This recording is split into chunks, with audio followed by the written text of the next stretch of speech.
Hello, day 10 of my 365-day iPhone video challenge.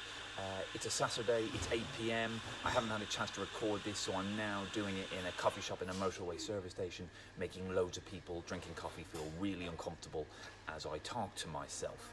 I'm often called a motivational speaker, which is a term I don't really like because I'm not a great big fan of motivation. For me, when I've succeeded again with challenges, my motivation has had very little to do with it. For me, motivation is a concept. It's about a mood. It's about feeling a certain way. For me, achieving anything is about taking action, just getting on and doing it, like these videos. Even though I don't particularly want to, I'm not particularly motivated to, right now, I'm going to do it. So taking action is a massively important thing. Now, when I've succeeded in challenges, whether it be Edinburgh, whether it be launching a business, losing a couple of stone in weight, what I've done is I haven't set big milestones. I've set what I call inch pebbles, really, really small milestones. So for example, when I lost 2 stone in weight, the first thing I did over a period of weeks was cut down my calorie intake by 100 calories, then moved on until I reached my goal of 2 stone over a year. When I launched my business, I didn't start going out speaking in front of crowds of thousands of people at the start. I still worked, and I did 1 hour seminars at my old university with university students.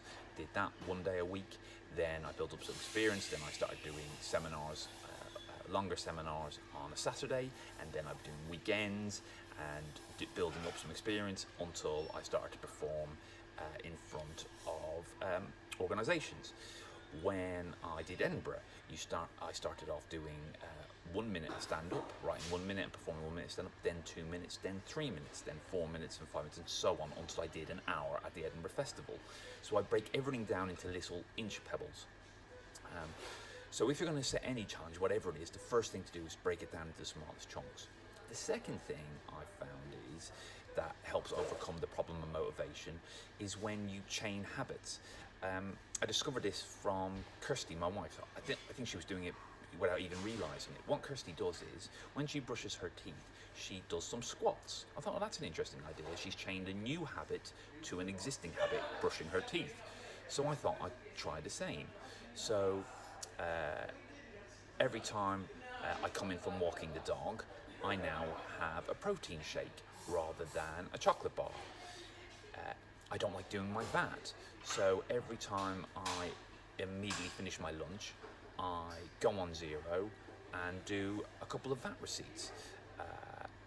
So that's now, and the other thing I need to do as I got older, I've discovered actually that I've got lots of aches and pains. I need to stretch more. So what I do now is every time I go for a pee, I stretch for 30 seconds afterwards. And what I found is, as I chained these habits to existing ones, they've started to get better. So for example, I'm now stretching for longer, like 3-4 minutes. With my VAT receipts, I'm now doing 5 or 6 rather than just 1 or 2. After I walk the dog, not only am I just having a healthy protein shake, I'm also doing 5 or 10 push-ups afterwards as well. So I've chained a new habit to an existing one. And it really overcomes the problem of motivation, because if you say, well, every morning after breakfast I'm going to go to the gym and work out for an hour, that's quite a big target, that's a big milestone.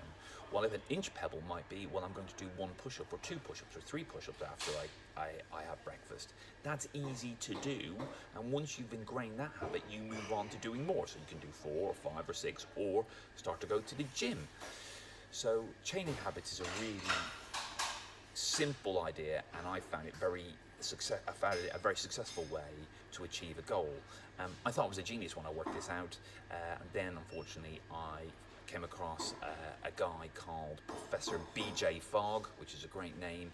He's a professor at Stanford University, and he's also been working on this process of chaining habits. He's got a website called tinyhabits.com, which I think you should definitely check out. It's really good.